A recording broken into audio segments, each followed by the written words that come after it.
Hey guys, Doc Abel Manalo here with Sir Ivan dito sa Manalo Cafe sa Manalo Resort Hotel. Ay nagsaserve kami dito ng coffees, all-day breakfast, milk teas, etc. etc. Merong gustong sabihin si Sir Ivan tungkol sa mga coffees para sa ating mga coffee lovers na maaaring hindi nyo alam, pakinggan ninyo. Yan. Okay po, good evening po sa lahat. Welcome po dito sa Manalo Cafe, Manalo Resort and Hotel. So yun, magbibigay lang po tayo ng konting trivia po sa cafe, no? Sa mga order or sa mga coffee lovers at sa mga bago pa lang po dyan. So pag umorder po tayo ng cappuccino or latte, ice americano, hot americano, expect po natin na wala po siyang sugar. So if gusto nyo po nung lagyan ng sugar or vanilla, open po kami magbigay po na lagyan namin. Pag-order nyo po, sabihan nyo po kami na gusto nyo po ng sugar or vanilla, lalagyan po namin. And then the other drinkers naman po, meron po siyang sugar like hazelnut, caramel, yan po.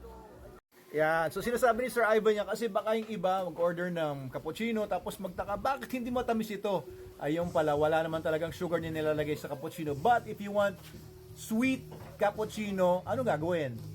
Request lang po kayo dito at sabihin nyo po pagbayad nyo na gusto ko po matamis yung cappuccino or others na americano po or latte, lalagyan po namin yan. Kung anong gusto po na ng panlasa nyo, gagawin po namin dito sa Manalo Cafe lang po. Okay, kasi iba gusto matamis yung coffee nila, iba gusto nila yung walang katamis-tamis dahil gusto nila matikman yung kape.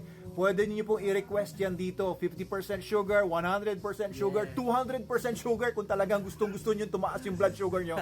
Okay, 25%. Maganon lang, no, Sir Ivan? Yes po. Ayan, so we'll accommodate your specific taste, tailor fit po ang coffees dito sa Manalo Cafe. Ano pa masasabi mo, Sir Ivan? So yun, see you soon po. Sa mga hindi pa po nakakilala dito or hindi pa nakapunta, visit nyo po kami sa Manalo Cafe. Dito lang po siya sa Manalo Resort and Hotel, sa loob lang po. See you po. Ayan, so dito yan sa Binangonan, sa Barangay Mahabang Parang, sa Rizal. Ayan, oh, mukhang hindi diskumpiyado yung itsura ni Madam Snooki. Mali yata yung sinasabi mo, Sir Ivan. Tama ba sinasabi ni Sir Ivan? Ayan, ikaw naman, ano masasabi mong tips para sa mga gustong uminom ng kape dito? Drink moderately. Ano yun? Pang ano yun? Alcoholic beverage pero Alcohol, ay, hindi yeah, ko sige. Ano, mag-offer din tayo ng alcoholic beverages dito. Pero light lang kasi most of mga guests naghahanap ng, bakit ang lapit ng camera? Naghahanap ng mga ganon. Yan ang malapit, hindi naman malapit yung ano nila. Ito yung okay lang. Ito, nakakaano sa mga Oo. Hindi guys, mag-offer tayo kasi yung iba talaga gusto nilang mag-enjoy sa resort. Pero alam niyo, maraming tao. Ako hindi ako uminom personally, zero alcohol ako, pero meron naiintindihan natin na yung iba hindi kompleto ang kasayahan nila kung walang alcoholic beverage. Ang bawal lang dito yung naglalasing tapos manggugulo sa iba. Patatalsikin po natin yan dito para sa kapakanan ng ibang mga guests. Sabi mo? Tama, sabi niya, tama. Tama yun, oo. Hindi natin i-allow yun kasi syempre may mga bata dito, may mga gusto mag-relax dito. Ayaw naman natin na sila ay maistorbo ng mga unruly na mga lasenggo. Kaya yan, tips para sa ating mga coffee lovers dito lang sa Manalo Cafe sa Manalo Resort Hotel. Ayan, doon sa mga nagtatanong anong klaseng coffee beans ang ginagamit natin dito, 100% Arabica. Itong ginagamit natin ngayon is Arabica from Benguet province, no? Some of the best Arabica beans in the world. Ayan, syempre ang ating mga syrups. Okay, so ganito yan. Ito yung mga beans natin. Ito yung grinder. Okay, lapit mo. Okay. Alright, tapos ito yung ating, anong tawag dito, bro? Tamper. Spinner tamper, and then tamper. Stamper. Yan. Okay, maganda itsura, and then we put it here sa coffee machine natin.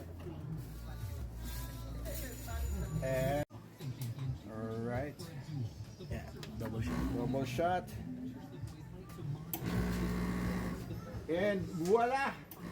Walang lumalabas. Voila! Yan! Lumalabas na ang ating coffee from the coffee machine. steamer. Tingnan natin ito ano. Para kunyari merong dramatic effect pero pang steam yun ng milk. Ito na yung ating espresso shot. Espresso lang yan. Of course, after yung ano. Ay, di na siguro. Okay. Ayos. Ayos ba? Ayos. Okay. Ayan. Inumin na natin. Inumin na natin.